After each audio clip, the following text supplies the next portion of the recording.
intro to our speakers. I think you'll find these guys fairly interesting or very interesting, and I think they're going to talk to you about some of their experiences as well as some of the things they've been doing. Josh was just sharing with me that they were at a discussion yesterday about the PLA, a group that we talked about a little bit this semester. And maybe they'll add some more insight to what we have been discussing in that regard. This is free-flowing. If you have questions, let me know. I'll be running around. I'm going to be the mic man in the back. So if you have questions, I'm sure you guys want this to be a dialogue, not a of course. Discussion. We prefer dialogues. Okay, so do I. But that doesn't always work. It depends on how they're feeling. No. It doesn't matter. Are you guys all awake? College. Are you awake? Okay. All right, we won't explain it yet, but they're a good class. So, Elizabeth? Hello. Is this on? Yeah, you're not going to hear it. You're not going to hear it. Just go with it. Hi, guys. I'm Liz. And today we have two speakers, Joshua Marpet and Scott Lyons. Both of them are co-founders of Red Lion. So Red Lion is an information security consulting firm with access to the most talented hackers the industry has to offer. Joshua is an accomplished speaker, an information and physical security practitioner that has presented on topics ranging from facial recognition to national security. And Scott is a technical visionary who has actually graduated from Penn State. He has worked as the VP Business Development in war-collar industries and also places like Homeland Security and the Department of Defense and much more. So now I'm going to hand it over to them. Thank you. That actually wasn't half bad. Yeah, really. Considering somebody forgot to send their bio in. Well, listen, you got to present a challenge, right? No, that wasn't. Never mind. It was for OSINT. Come on, she knows what she's doing. Ladies and gentlemen, hi. Nice to meet you. So you guys are studying cybercrime and cyber warfare, right? Okay. Does anybody know the latest incident of cyber warfare that happened? Latest news about an incident of cyber warfare that relates to insurance? You're like, what is he talking about? So a few months ago, this is one of my favorite stories. I love telling this. Zurich Insurance actually denied a $100 million cyber insurance claim for NotPetya. Does anybody know what NotPetya is? N-O-T-P-E-T-Y-A. No idea. It's called ransomware. You've heard of that, right? Good. This is lovely ransomware because even when you pay, you still don't get your files back. So it doesn't work very well. But because it's Russian-based, it was built by Russians, Zurich Insurance actually denied the claim because they called it cyber warfare. So if you want to think that cyber warfare is something that only happens in this incredibly rarefied strata, no, it affects every company around the world today, period. Okay? I want to sort of set the stage that it matters. Does that make sense to everybody? Well, you know what also matters? Policy matters, right? Because when you're talking about cyber insurance, right, we've done a lot of research with insurance companies, and you would think that most companies offering error and omission and general liability for cyber would want to check who they're insuring, right? And it's really not the case, right? However, when you're dealing with policies inside of corporations, a lot of them have to be tied to compliance sets, and those compliance sets are what drives the policy, right? Wasn't there a story about a company that got breached, and they... Lots of those. Well, hold on. Remember the company that got breached where they had error and omission general liability for PCI, but they were actually, you know where I'm headed with this? Cottage Health. Yes, those guys. This is a few years old. Case study. Cottage Health got breached, and they were very, very good at their security and compliance. They went to their cyber insurer and said, hi, we got breached. We have a cyber insurance policy with you. Pay up, please. Here's our claim. And the cyber insurer said, and I'll quote from you, Go, come on in, it's cool. Go. It's all right that you're late. Thank you for joining us today. Don't worry, it's okay. Hi, I'm Scott. This is Josh. There we go. Now we're off and running. The cyber insurer said, well, you guys said you were going to follow, I think it was a NIST standard. Instead, you followed an ISO standard. So we're not going to pay. And you guys know what the difference is between NIST and ISO, right? Versus, you've heard of them at least? Okay, good. Right? We're not asking down in the weeds, do you know what's going on in those compliance regimes? However, you know what the difference is. So the idea is that in their policy, which is a contract, they had said they're going to do NIST. Don't quote me on this. I can't remember one or the other, but that's basically we were going to follow one policy, one standard. And then they actually followed another one because it worked better for their workflow, their business. You know what I mean? And the cyber insurance company said, guess what? You didn't follow the contract. We're not paying. So we're like, you're sitting here like, well, this is a cybercrime and cyber warfare class. What do we care about the stupid policy stuff, right? But it matters because you buy insurance so that if your house burns down, you get paid and you can buy a new house.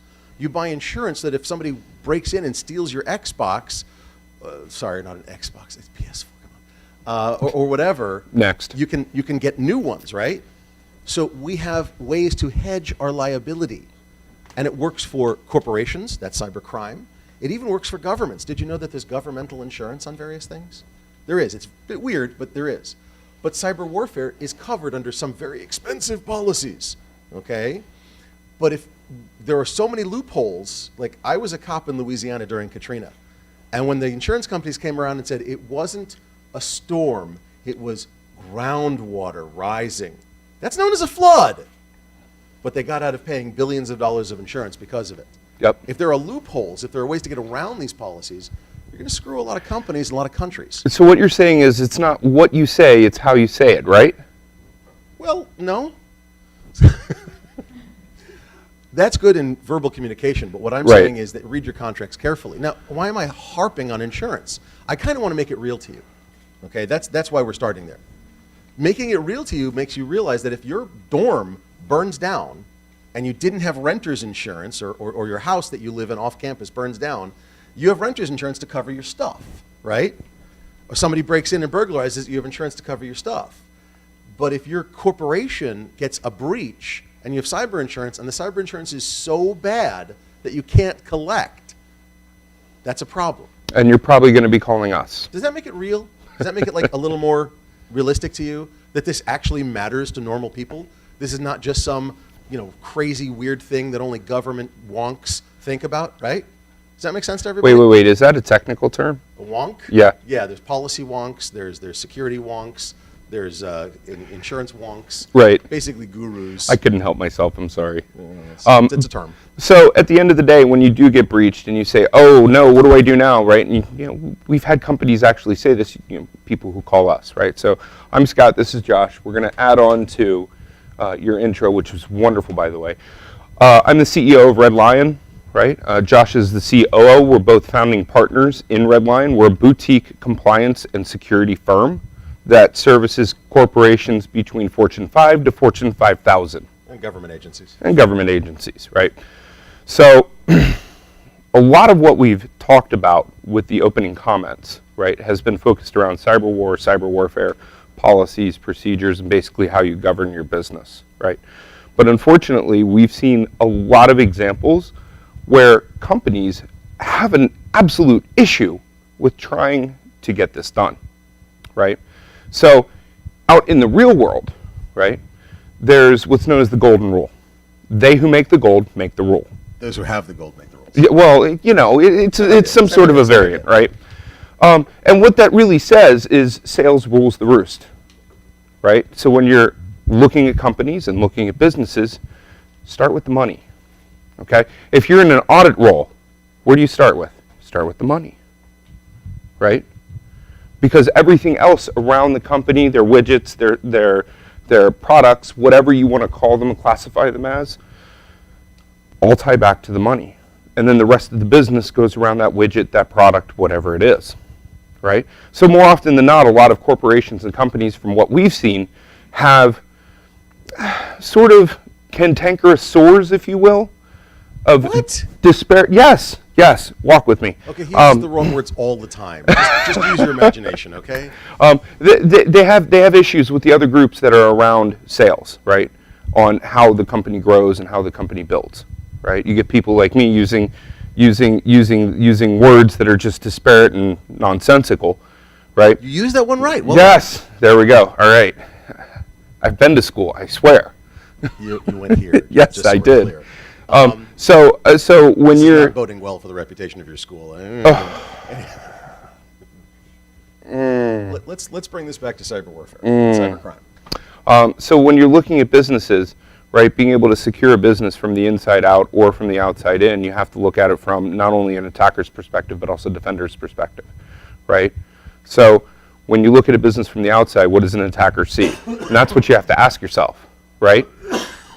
From does a business put hangers or decals in their car to is some C-level leaving envelopes out in plain sight, right? And you see something through the windows. By the way, this is not a joke. When one of the first computers was brought into the Pentagon, I talked to the gentleman that did this. They took a boat out onto the Potomac, and they used a Tempest gun to... I'm sorry, wait, time out.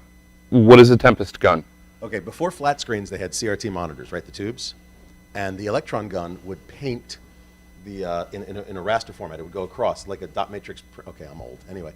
Yes, we know. Next. Shut up. Like a dot matrix printer, it would print on the screen the lines and the characters. Well, those project a lot farther than you think, and from that building over there, I can read that. Okay. So what they went out on the Potomac and they read that. Okay, it's called a Tempest attack. Now, you can't do it with flat screens anymore, which is great. Makes my life a lot easier. They read that, and they read the schedule of the Joint Chiefs of Staff, which by its nature is classified. So they walked in, and they're like, yeah, you know that computer you just started doing the schedule for the Joint Chiefs on? Yeah, here's the schedule. Like, how did you get that? That's above your pay grade, blah, blah, blah, blah, blah. We were out on the Potomac. You see the boat that was out there? Yeah, there was a rowboat out there. Yeah, it sucked, you know? And they basically gave the computer back to Rand. That's how old this story is. It's from Rand. And the computer, instead of being this big, was now this big. Because it had classified information on it, they put it through the crusher. But they gave it back. That's the important thing.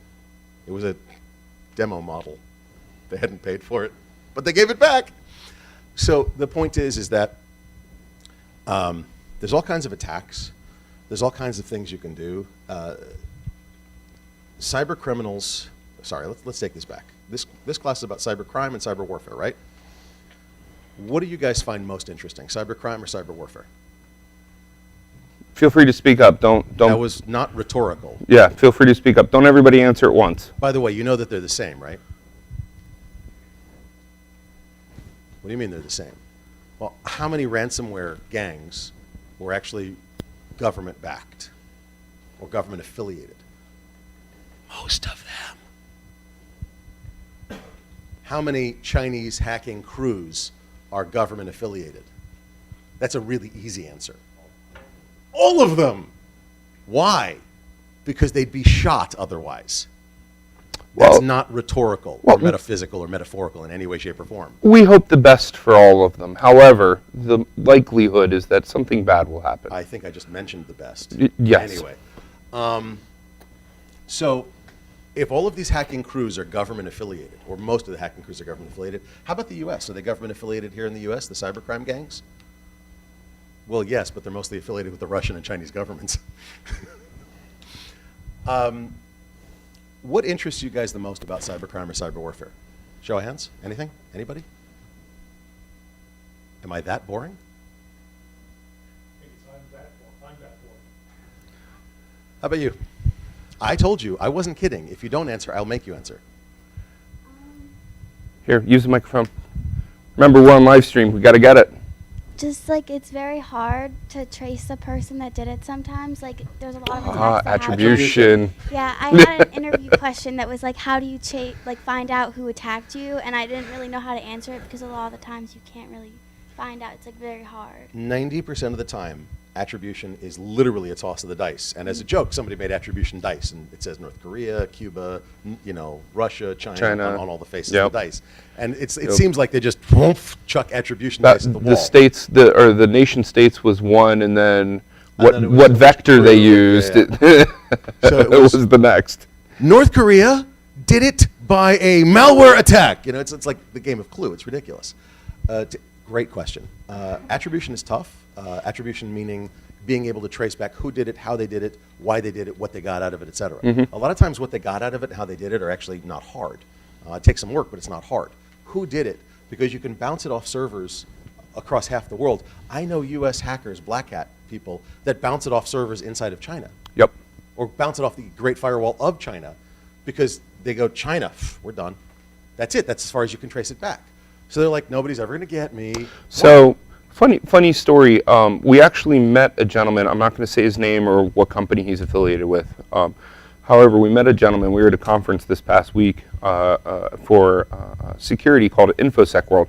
And we met a gentleman while we were there that said that the whole reason that he got into security was because his company was hacked from an insider threat by insiders who mimicked his website, who rerouted his email, rerouted his phone calls, started pulling off clients, right? Basically, one of his trusted executives stole the company out from under him. Yep. Now that's not attribution, except that he took him forever to figure out who was doing it. And how many attack vectors did he say that he was thinking? 10 or something. I thought it was like 19. I think it's a little exaggerated, to be honest. It We is. didn't examine it. Not yet. But the problem is that these insiders who were working for him every day had what he called their parking lot council every night to discuss how they were going to screw him over the next day. And they were buying domains through very circuitous means so that it would look like it was coming from elsewhere, so Yep. attribution. Yep. Okay.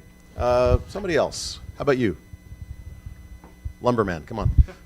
Well, He's got the beard. you know that's going to be your handle now, right? That's fine. I would say just retaliation between different countries. Ah, the hack if back. they actually find Okay. out who actually did it through attribution, what the actual countries want to do. If they do have like a red line to, if there's something that goes overboard, like if they feel like they've actually been attacked, what are their policies for, an upcoming attack? So that's hackback, active hacking, active defense. That's all those things, right? Remember that we actually can talk about this a little bit. The U.S. Cybercrime attack on Russia's political stopping campaign in the last election. The election stuff? Yeah. Yeah. So you might have heard about the election stuff. Never. That was I'm great telling face. you, That was good. it's huge, it's bigly. I I'm know, telling you. That was good. That was perfect. He's like, I don't know what you're talking about. Just pour a little kofifi That was on great, it. man. Don't play poker with him. Okay. So election hacking is a big topic. Can we break into election voting machines? The answer is yes. Can we change the vote counts? The answer is yes. What was it, an 11-year-old, 2 hours DEF CON? Something like that? 2 years ago at DEF CON? Yeah, was about it? 2 years ago. 2 years ago at DEF CON, an 11-year-old broke into a voting machine and changed all of the vote records. I mean, it was dummy data, but same idea. And I think it was like 2 hours. Yeah, yeah. And a trained adult did it in under 90 seconds. Yep. So while they were voting, they could have legitimately changed the totals on the entire voting machine. Yeah. Scary Yeah, and not stuff. just and with the way voting machines are connected now, it's not just one machine. If you Oh, yeah, you can change if all you're of them. if you're at a network and you know what you're looking for, Sorry, I'm clogged up today. It's all this wonderful weather you have up here. Just down in Florida the other day. So now it's like, look, we're in 80 degrees and it's beautiful, and now it's a little chilly and wet. Anyway, but that's just the election hacking, Yeah. voting machine hacking. Now there's all the election stuff of fake news and fake trying to news persuade public and opinion. It's and actually yeah. easy. They're social science majors, as soft science as they are. I'm not going to talk about that, but they're having a Not here. blast. They're having a blast understanding that these are real life case studies of how you can change people's opinions, ideas, thoughts. They're noticing that there are legitimate research studies that have seen that the people that are on social media are more depressed. The more depressed people are, the easier it is to manipulate their emotions and their thoughts and their ideas. Wasn't this covered under MK Ultra? No, it's not exactly the same. I'm old. Don't Whoever's watching the live stream is like, no. But there are studies that have shown that the manipulation of an entire country is possible, and it's cheap. It's dirt cheap. In Vietnam, we sprayed propaganda across an entire country over and over and over and over and over again. And they literally had missiles, bombs that they would drop that were not designed to explode. They had a tiny bursting charge, but the bursting charge would spread leaflets over a village. Can you imagine how expensive that must have been? You got to fly the plane, you got the crew, you got a special bomb that you had to design just to get leaflets there. How about now, it's like, I got internet, click, done. Sorry, I didn't mean to stop you there. I apologize. What about dropping off USBs to send to North Korea? Wait, You remember that? We got to answer his question. No, I don't want to. Too bad. Ah. But this kind of thing, like, so U.S. Cybercrime said we need to combat this. Well, how do you combat emotional addiction to computers and manipulation of people's emotions? Yep. Well, we're going to attack them. What are you going to do? Wave your finger at them? It's awkward. It's difficult. So you've got attribution. Great. Did you two like plan this? Do you owe him $20 or something? I think they did. So you've got attribution. Where did the attack come from? If you can figure that out, then this is an attack on, let's say it's a straight up criminal attack, okay, because there are countries that do this. North Korea. And I'm sorry, did you cough? I did. And so they steal Bitcoin and cryptocurrency all the time. Which is a Okay? scam, by the way. Yeah, don't buy crypto. Please, God, don't buy crypto. Anyway, so that's another talk. Stop. Yes. But anyway, so the point is, once you can figure out who it was that did it, what should I do to them? I should hit them back. And everybody's like, you've got all these hawks and eagles and whatever they call war makers these days, the hawks and doves, and it's like, we're going to go after them. With what? With really You're going to send a missile with a nasty USB on it? I mean, what do you want to do, man? You're going to yell at them with a really strange voice. Yeah, exactly. So it's awkward because if you actually hack back in a very straightforward and I'm going to say U.S. way, okay? Sorry, that's an act of war. Do you really want to do that? Do you want to commit an act of war? Well, No? What's wrong with you? Aren't you patriotic? Don't you think we should hit them back for what they did to us? Well, yeah, but do we really want to commit an act of war? Let me give you an example. Has anybody taken any political science classes? Okay. Do you know what a weapon of mass destruction is? How many kinds of weapons of mass destruction does the U.S. have? Do you know? Seriously. Do you know? Pretty close. How many?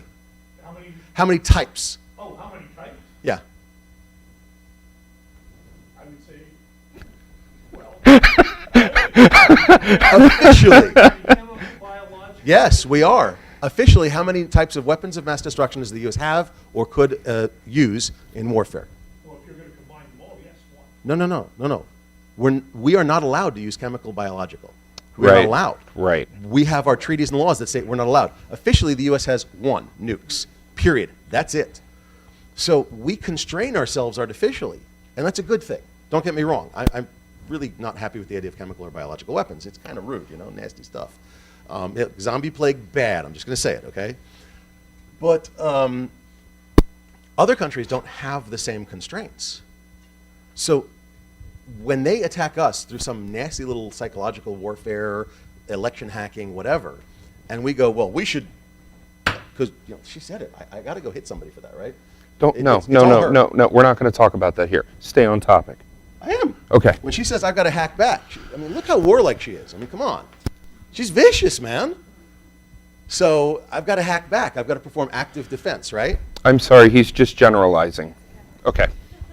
The U.S., the only way we can do that is an official, hack, an actual attack, officially.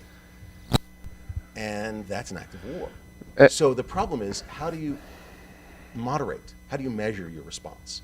How do you make it so that it's bad without going whack, drop the glove on the ground, yeah? What you going to do? That kind of thing. 10 paces and bang. Yeah, exactly. Right.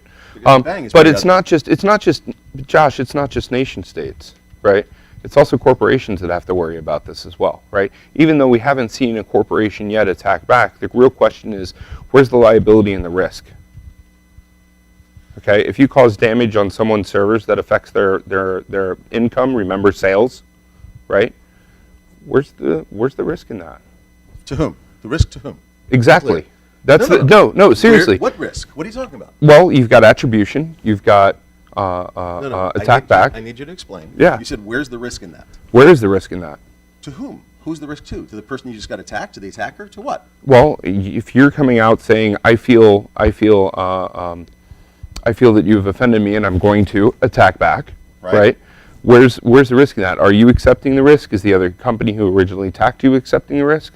Really, when you're talking about cyber warfare and espionage, How do you make that determination? Well, and so if you bring this back to a corporate level, are there corporations that are attacked by nation states? Anybody? Yes, no. Who thinks that there are corporations that are attacked by nation states?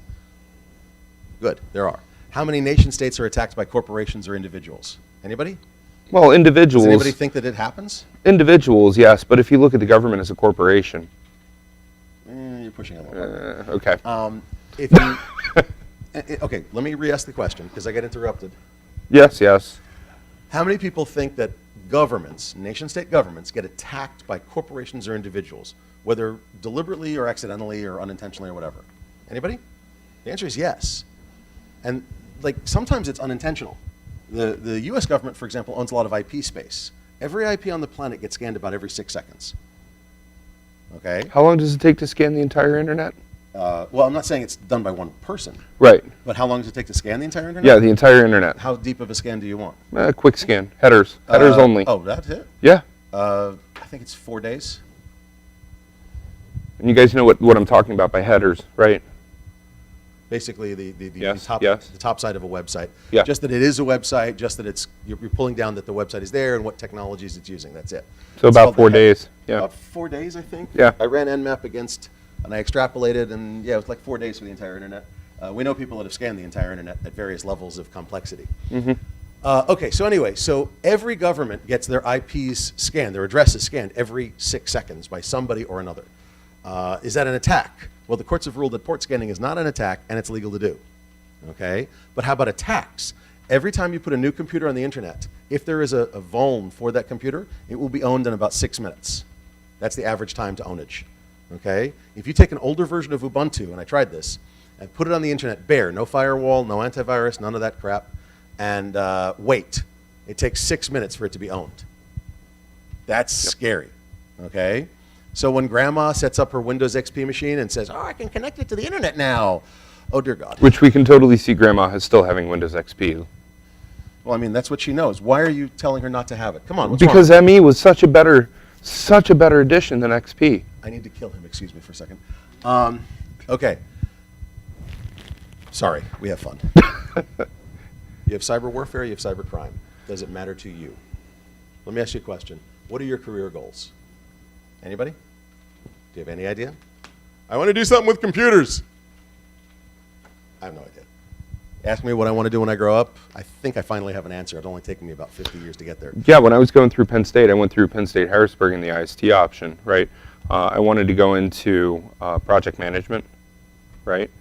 But I had a acquaintance steal all of the code for a final project right off of my machine and submit it as his. Yeah. So I had to go in and do the forensics on my own machine and show the professors, no, I wasn't there, try again. And that guy was removed. Honor code. Yeah. Do it right. Look, they issue you one measure of credibility. If you lose it, it's really tough to get back, okay? Anyway, so in all seriousness, does anybody have an idea what you want to do with your life? It's okay. Any idea is cool. No? Okay. Well, there's a What do lot you of want to do choices. with your life? Do you know yet? Because we know 40-year-olds who still don't know what they want to do. Not really. Generally, I'd like to shape U.S. cyber policy. Okay. That's awesome. So you need to be taking some poli-sci classes. Yeah. You need to be taking some, how's your LinkedIn? It's okay. Good. How many connections do you have? Well, I deleted it for a project once, so I'm back to 85. Okay, 85 is not bad. How many groups do you go to? Do you know the local ISSA, ISACA, OWASP, DEF CON group, those kinds of groups? And if you want to do policy, you want to make sure that you're as part of things like the, God, I can't think of it. There are various meetups that handle cyber policy. You need to look those up. Sorry, there's a lot of resources you guys can use. And if you're not using them, and if you're not building up your connections, and if you're not building up who you know and what you know, this is what you know, these are who you know, hint, hint, hint, okay, you're going to have problems. Now, sorry, that was my 30 seconds of career path guidance. But The more you know. No? Come on. you can hit them. I can't. I keep hitting him too much. They want to arrest me. I don't know. Listen, man, you're being really brutal to that machine. I feel really bad for its CPU right now. This is a monitor. But it's on the machine. Aw. Okay, so we've jumped a lot of topics. I've asked you about things that you're interested in. Does anybody else have anything else they're interested in cyber warfare or cybercrime? Yes. You need the mic. Zero-day exploits and What about them? morality of cyber attacks. Oh, it's a great one. Ooh. Okay. So there is a company Nice. right now, I can't think of the name of it, that's buying 0 days. Okay? And they use them and sell them to penetration testers. Does Yep. anybody know what sorry, back up a step. So the question was 0 day exploits and the usage of them and the morality of them and the morality of cyber attacks. Does anybody know what a 0 day is? This is where Raise everybody your should be hand. shaking their head yes or raising your hand. A 0 day is Yes. an exploit that nobody's ever seen before. If you have a 0 day exploit, it's something new that I just came up with, and which means that there's no defense against it because nobody knows about it. The point is that the day you use it is the day that people know about it, and then they can start building defenses against it, right? But the first day, that's the day that you use it on everything, all at once. Why? Because that's the day I'm going to make the most money. Okay? Does that make sense to everybody? All right.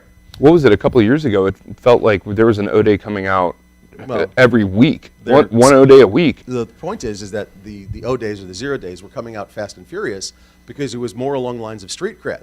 I built a 0 day for Office. I built a 0 day for Windows. I built a 0 day, whatever, okay? Nowadays, they're worth this.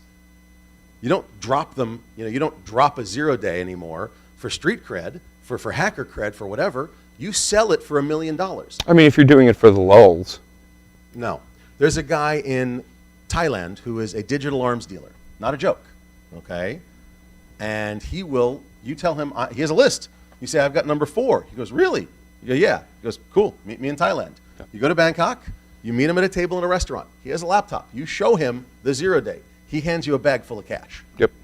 And I mean full of cash. Some of those 0 days have 7-figure payouts. Okay? Pretty cool. If you could ballpark the total number of exploits that have been found. I have no idea. Millions. Just ridiculous numbers. But let's stop for a second. No, seriously, stop. We need to talk about the morality. We got to answer the man's question. Is it moral to use those? Well, there's a legal company here in the U.S. Let's just put that the digital arms dealer dude is not exactly the most legal. I mean, Maybe. okay. But Depends there's a on legal company here in jurisdiction. the U.S. that is buying 0 days, and several of these companies have been tried. But is it moral to use those in a pen test? Well, if there's no defense against it, you're going to break in. How is there any possibility that somebody can defend against it? That's not right. Let's be honest. If you just want to win every time, yeah, I used a 0 day on you. And the defender's like, what am I supposed to do? There's no way I can win this test. It's like doing the Kobayashi Maru, okay? God, nobody knows what I'm talking about. I heard one chuckle. Okay, there we go. It's an unwinnable test. And if it's unwinnable, how can you score against it? How can I pen test a company and say, hey, you fail? They go, well, yeah, you used a 0 day on me. I can't win. It's not my problem. That's rude. Now let's talk about what'd you say, the morality of using 0 days? Am I correct? The morality of cyber attacks in general. Did you ever get in a fight in school? Okay. Was it moral? Okay. So is there supposed to be a morality for cyber attacks? I'm a little confused. Talk to me. Well, Mike.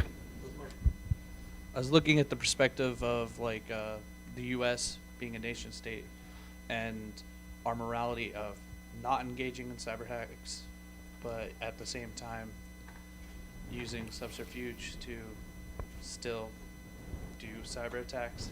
Like what? What do you mean? Go deeper. Come on. Well, just say It's a good question. Keep going. hiring cyber criminals or justifiably doing the attack ourselves and using attribution ourselves. Fidel Castro, mafia. Does anybody know what I'm talking about? The FBI, was it the FBI? Hired the mafia to kill Fidel Castro in the 50s. It was the 50s, wasn't it? We have a history of doing that kind of thing. Okay? Or was it the CIA? I forget. Anyway. CIA? Thank you. Okay. It's a 3-letter agency. Come on. Someone who does not exist. So, I mean, is there a morality to using cyber criminals to commit cyber attacks against other nation states? The answer is I have a real hard time with that, perhaps in pursuit of a very targeted objective. I can understand that. But I have a real hard time agreeing with that type of tactic. But again, a lot of the details are above our pay grades and above our classification levels. Okay? We may not know that the target of that cyber attack was about to commit an attack against one of our nuclear energy facilities or our energy infrastructure, or one of the 17 categories of critical infrastructure here in the US, of which you're living in one, by the way. This is a critical infrastructure if you didn't know it. Okay, education is one. Why? Because we have this funny thing that we believe you guys will help as you get along. Okay? Standing on shoulders, it's a thing. We all stand on the shoulders of giants. Yep. Everybody goes like, hey, you guys are awesome. And I'm like, I feel stupid all the time. Does that mean we're awesome because we feel stupid? No, it means, we do pretty well because we stand on the shoulders of giants, the people that came before us. Morality. Actually, it's the hat. The hat has its own Twitter handle. It does. All right. Literally. Did that answer your question? The morality question is something that goes to a personal morality, a personal code. Okay? The morality question is something, do I believe it's appropriate to hack back? Do I believe it's appropriate to attack, not hack back, but actually primary attack? And the answer is very rarely.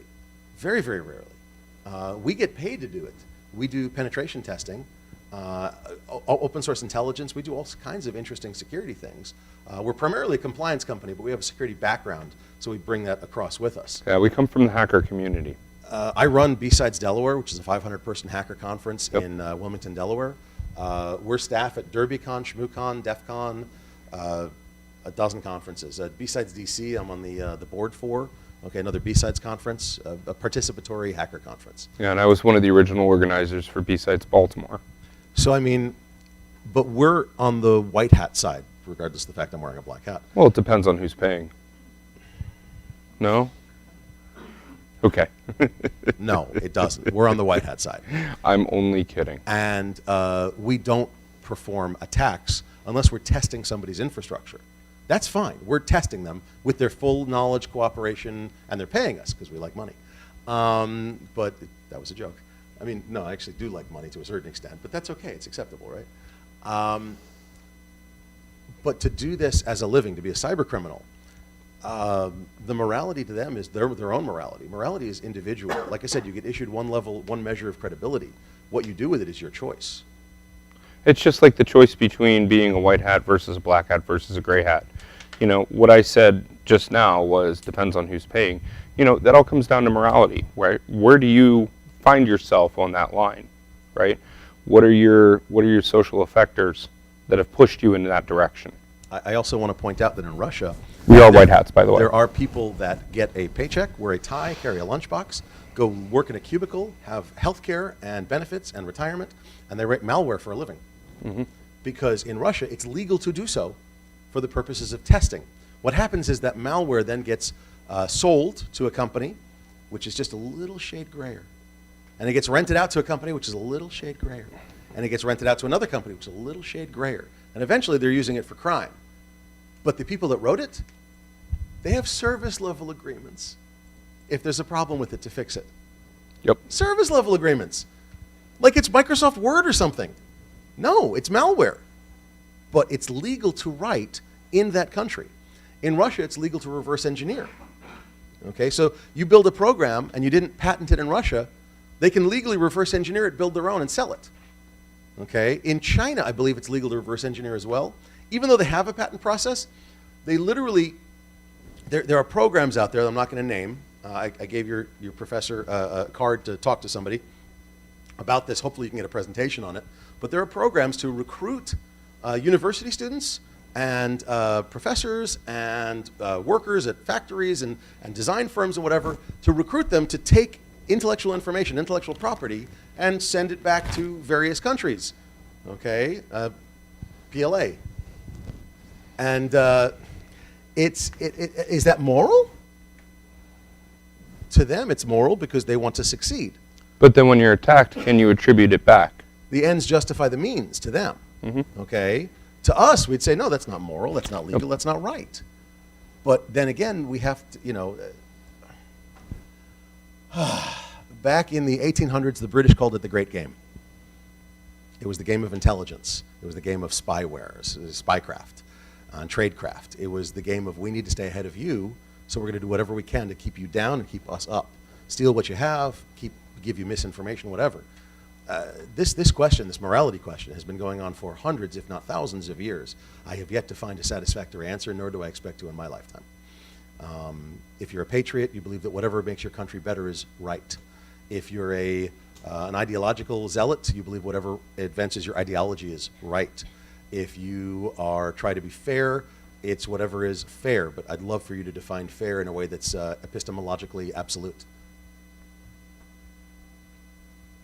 You know, this country actually got its first taste of espionage back right around the time of the beginning of the Revolutionary War, right? So up in New York, the governor of New York was actually relegated to a British boat and was running espionage programs from the deck of the boat, right? And by the time that it was found out that there was this espionage going on, it was almost too late, right? The British were on their way. There was all types of strife going on in not only New York, but there was a skirmish in Boston, right?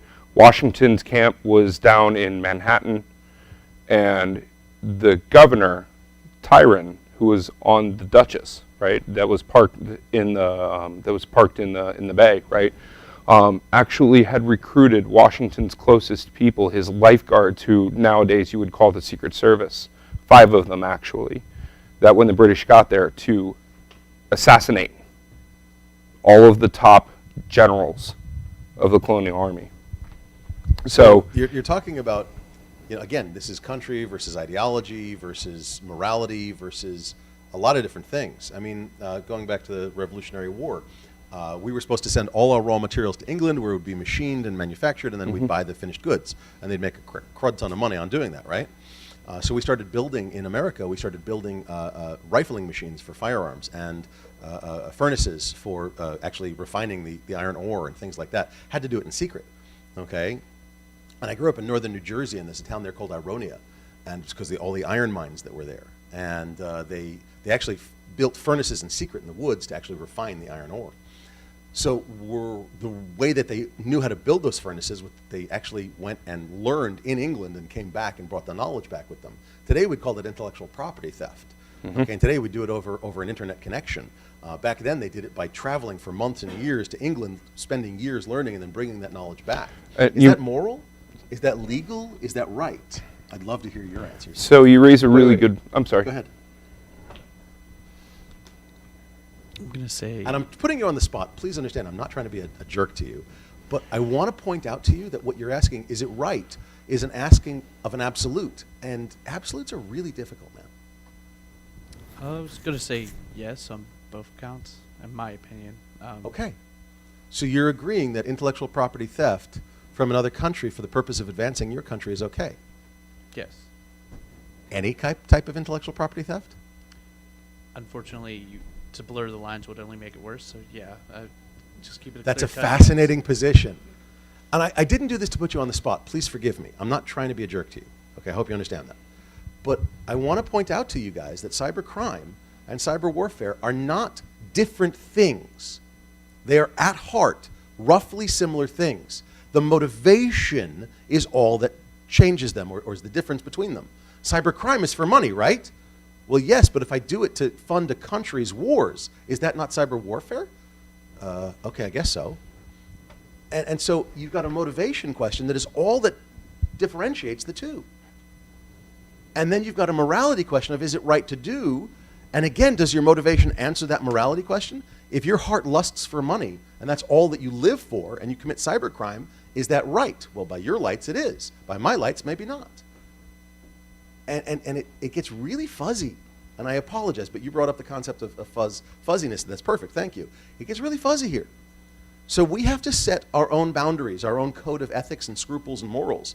We learn them from our parents. We might learn them from our church or our shul or our mosque or whatever. We might learn them from our people around us and our friends. We might learn them from the government agency we work for or the company that we work for. But we have to decide where our lines in the sand are, where our Rubicon is. And that actually raises a really good point. You know, what are the motivators for most cybercrime, whether it's nation state or corporate sponsored? Like, what are they? Give me one, at least one. Don't everybody answer at once. Go ahead. Political intent and monetary gain. Okay, say that one more time. Political intent and monetary gain. Okay, so that's two. Give me another one. You actually just answered it in the previous Q&A. Intellectual property theft. That's okay. So that's money, though. I mean, It can be and it can't be. Yes. No. Okay. It can be and it can't be. You know, another country may want to grab our intellectual property and then sit on it because we haven't released it yet. And when we release it, it's to go after market share and say that they released it first, right? And Yeah, sure, it may tie into monetary, but there's always another motive. It might be a derivative of that. so let's tie this in a neat little bow and take it out Please. because we've only got a couple of minutes left. Yes. Effectively, we've talked to you about your own personal moral code, scruples, ethics, ideas, line in the sand, right? But countries have the same thing. Corporations have the same thing. Agencies inside of a country have the same thing. They have the way they do things. They have their moral codes, their scruples, their ideas. Whether they're going to commit an act of cyber warfare, an act of cyber crime, an act of cyber something or other, depends on those lines on the sand, those moral codes, those scruples, those ethics, right? Does that make sense to everybody? And while we can talk for days, and I mean for days, about individual incidents of cyber crime, cyber warfare, cyber whatever they are or other, and I mean days, if not weeks, months, or years, because we've Cyber seen some all of the the weirdest things. stuff that's out there that you can imagine. We've seen it. And I'll give you one teensy little tidbit. Does anybody know the average dwell time for a cyber criminal in a company? Dwell time means when they get in to when they get discovered. What's the difference in time? What's the delta? Does anybody know? Go ahead. 19 months, no, it's slightly less than that. It's about 310 days, last I heard. The Ponemon Institute tends to turn those out. Sometimes I believe them, sometimes I don't. Check their supporting evidence, which, by the way, is a good mantra for any study you read. Check the supporting evidence. If you learn nothing else from some of the classes you take here, learn how to read a study and make sure that it's real or BS, okay? Yeah, and but I don't mean- just look at it and accept it and say, yeah, that passes my sniff test. Always dig deeper. Dig deeper, because you would not believe the silly things that people do to get their ideas across. But that goes back to the morals and scruples. I want people to understand and believe my thing. I'm going to fake a study. I mean, is everybody here vaccinated? I'm going to fake a Snapchat article. Oh, dear God. Anyway, okay, so tie it up in a nice little bow. We work for companies. We live under governments. We might work for a government agency or a government themselves. We're totally white hats. We have to decide what we want to do and what is appropriate and legal and moral and ethical for us, because we have to live with those decisions. You will, in the course of your employment as an information security expert, be asked to make decisions that might go against your grain. At some point, you may get asked to do something that you decide, this is my hill to die on. I am not crossing that. I am not doing that. And if that is the case, you best have your LinkedIn updated so you can find another job quickly. Yep, I'm Scott. This is Josh, and thank you for having us. Thank you very much, guys. That was great. Really appreciate it. Yeah, let us know when the live stream's cut. All right, so now what are your real questions? No, I couldn't help that. I'm sorry. Oh, man, it was awesome. Thank you. Thank you so much. Yeah, That no was worries. awesome. Thank you. Yeah, really great. Thank you. What-